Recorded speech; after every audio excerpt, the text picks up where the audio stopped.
two thoughts that I would like to share with you, both from the first reading. If we want to have great hope in the conversion of a family member or a friend, despite what they've been up to, we have the beautiful example of Saul, St. Paul. You know, if anybody wanted to have regret over it would be Paul. He dragged Christians out of their homes so that they could be put in jail.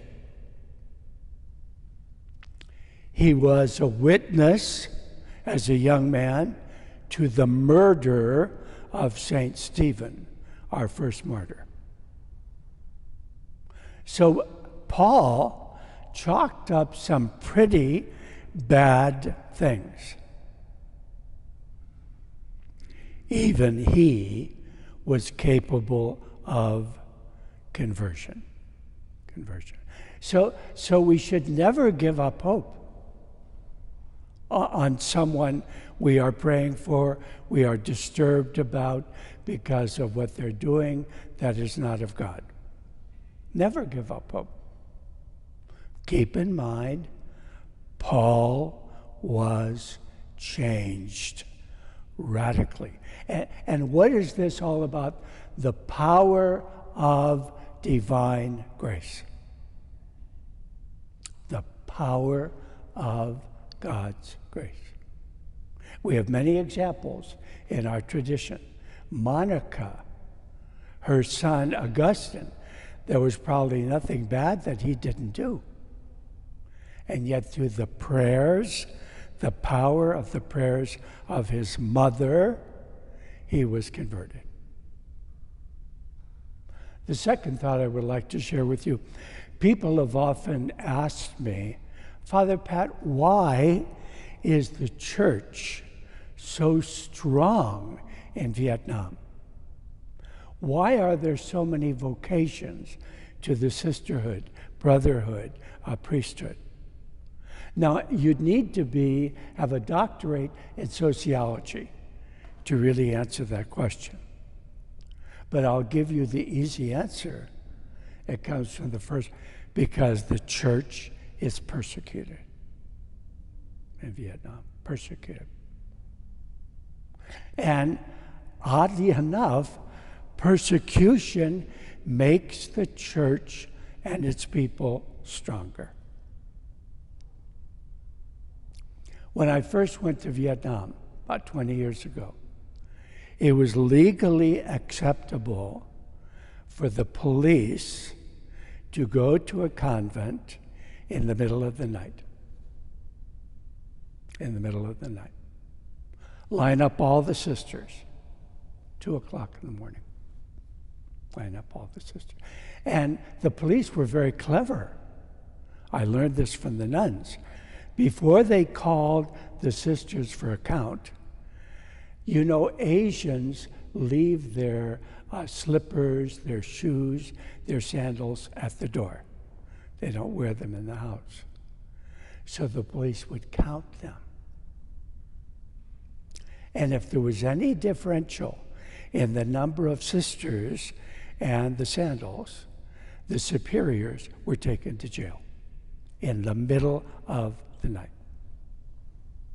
And of course, there would be some visiting sister or some young girl who entered the convent. The superiors were all taken to jail. And I talked to many a nun who told me, Father Pat, I spent many a night in jail, many a night, until we learned how to work with the system. And then after that, we would have to tell a visiting sister, if the police come tonight, run and hide in the garden. Hide behind the altar. Persecuted church. To go to a convent, you needed permission of the local police. when I first went there, when you were to be ordained, you need the permission of the police. Well, it's not his Vietnamese name, but Father Rucco, I don't know what his Vietnamese name is. He's a great musician, composer, writes all kind of beautiful. He had to wait 11 years after seminary. May I be ordained? You come back next year. Next year. You come back next year.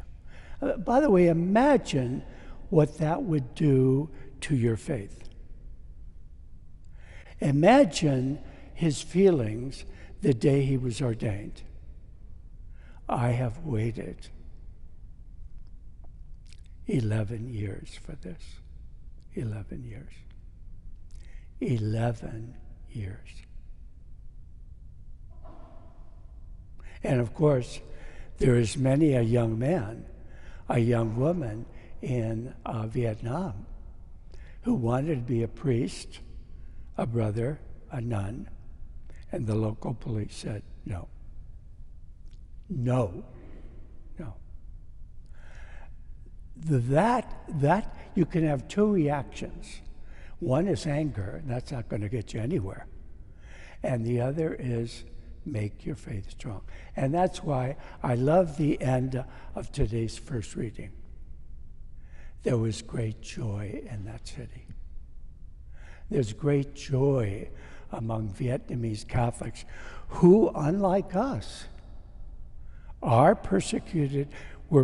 Even to this day, if a policeman marries a Catholic girl and the department finds out, he's thrown out.